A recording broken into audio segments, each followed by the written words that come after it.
Assalamualaikum Pak Ded. Waalaikumsalam warahmatullahi wabarakatuh. Jadi sengaja nih Pak Ded, saya undang ke ruangan Bu Kepala ini karena ada sesuatu hal yang ingin saya ketahui dari Pak Ded. Kira-kira Pak Ded bersedia? Insyaallah. Sedia ya. Insyaallah.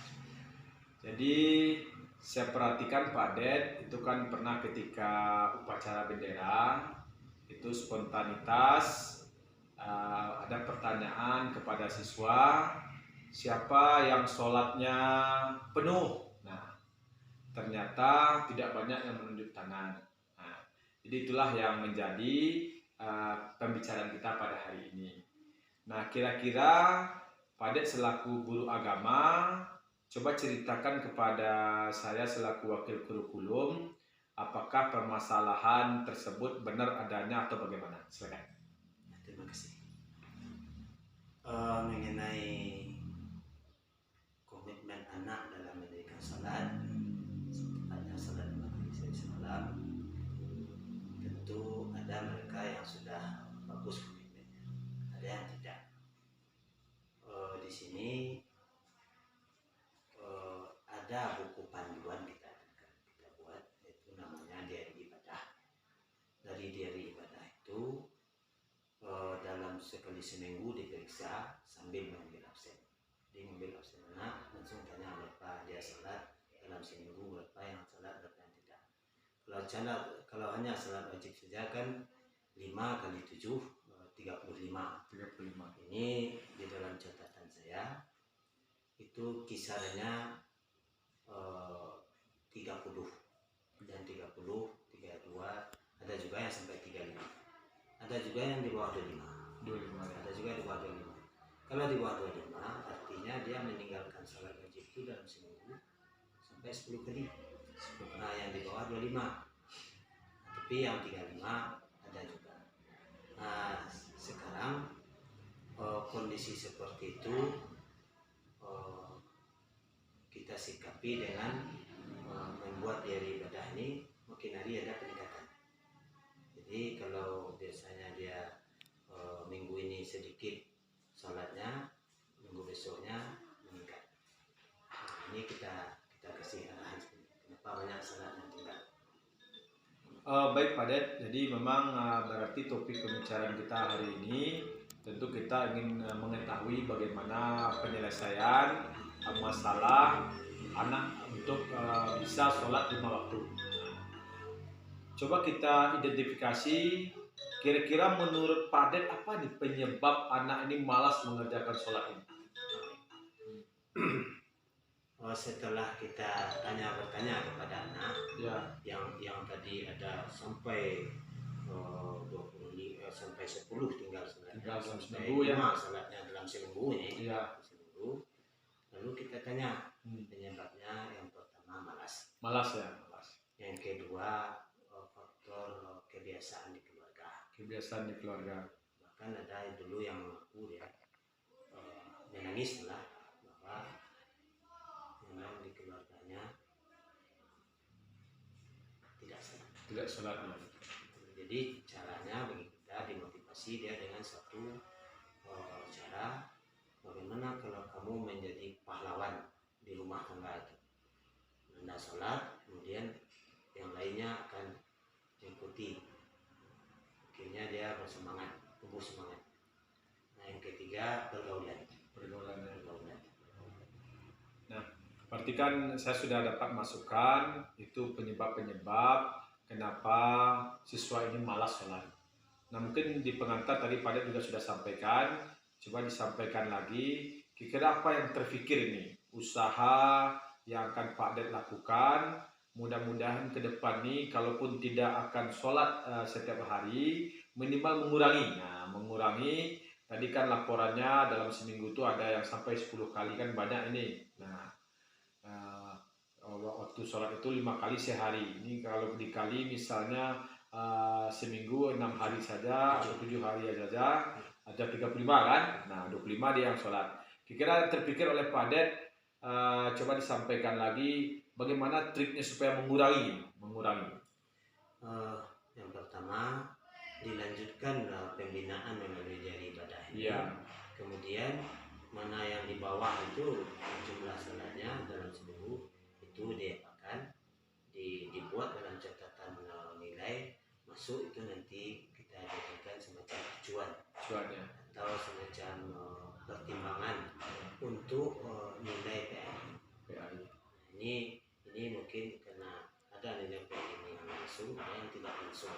Ini bisa kita masukkan untuk berapa akan kita jadikan. Kalau dia banyak nggak salatnya, nilainya dalam ujian tinggi kan kurang etis juga. Dia nilai 100 contoh. Nah, jadi kita sampaikan kepada anak belajarnya, salatnya harus ditingkatkan. Mengenai kemungkinan terjadi pembohongan, mungkin anak ini bisa saja menceklis pada tidak salat karena takut nilainya. Ini kita tanamkan kepada anak namanya waskat, pengawasan malaikat. Pengawasan malaikat artinya kalau dia menceklis padahal tidak salat, itu kan bohong. Nah, dia dapat dua dosa tidak salat, dosa bohongnya. Jadi dengan itu ada juga banyak juga yang merasa terbina ya dengan cara itu. Di samping tentu kita membudayakan, mungkin menanya supaya salatnya lengkap. Ini kan cukup bagus nih ide Pak Ded. Tentu Pak Ded akan berpikir ke depan, siswa ini kan misalnya ini untuk kelas 10. Nah, kelas 10, kemudian nanti kan akan Pak Ded terapkan cara seperti ini. Bagaimana nanti untuk mengurangi jumlah siswa ini yang tidak sholat per minggunya. Nah, kalau bisa kan tidak ada lagi yang terlalu banyak. Nah, terpikir oleh Pak Ded nanti kan anak ini dari kelas 10 kan akan naik pada kelas 11. Nah, apakah cara seperti ini akan konsisten Pak Ded lakukan atau nanti bagaimana? Yang pertama tentu koordinasi juga dengan Pak Enda sebagai Wakapolri. Kita memang melakukan itu yang jelas waktu pembelajaran sedikit tersita. Tapi kalau dilihat dari manfaat yang dapat, rasa-rasanya apalagi untuk materi pendidikan agama Islam, rasa-rasanya cocok ya. Artinya rasanya tidak melanggar regulasi atau tidak, rasanya tidak melanggar.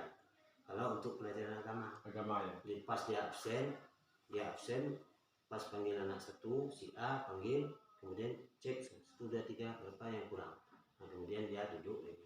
Rasanya tidak sampai itu setengah jam, tidak sampai itu habis waktu untuk anak yang satu kelas. Atau nanti kita caranya, karena ini akan kita lanjutkan juga, caranya kita sebut saja berapa kurang salatnya. Nah, cuma ini privasinya adalah 14. Itu yang terima kasih Pak Ded. Mungkin untuk penutup bincang-bincang kita pada pagi hari ini, tadi Pak Ded sudah sampaikan ini ide-ide Pak Ded untuk kedepannya sebagai solusi agar siswa ini jumlah dia meninggalkan sholat sudah semakin berkurang. Tentu nanti untuk sebagai penutup, bisa ini kita jadikan semacam komitmen nanti yang akan Pak Ded lakukan ke depannya, tentu dengan harapan di sekolah kita ini semua siswa yang laki-laki terutama, apalagi yang wanita walaupun ada yang berhalangan, itu akan sholat dengan sungguh-sungguh karena ini merupakan suatu kewajiban. Mungkin Pak Ded bisa menyampaikan komitmennya. Tambah sedikit ya. Yang perempuan tetap terdata ya. Karena 3 tanda di buku anak itu 3.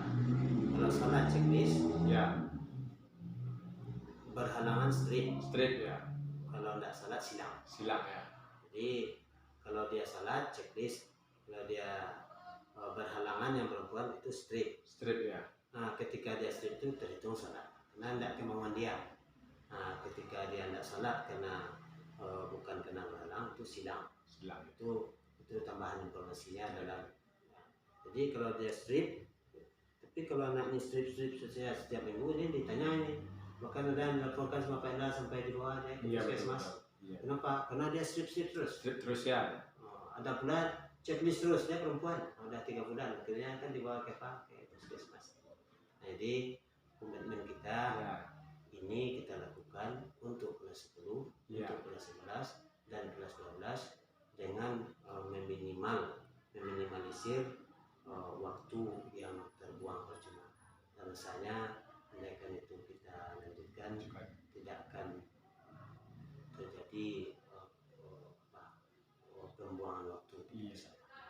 Seperti itulah. Baik Pak Det, itulah bincang-bincang kita pada pagi hari ini. Mudah-mudahan yang kita lakukan ini sangat bermanfaat karena ini juga untuk untuk kemajuan sekolah kita, terutama dalam aspek ibadah. Nah, mungkin sekali lagi terima kasih Pak Det atas waktunya dan kita akhiri bincang-bincang kita, bacakan salam. Assalamualaikum.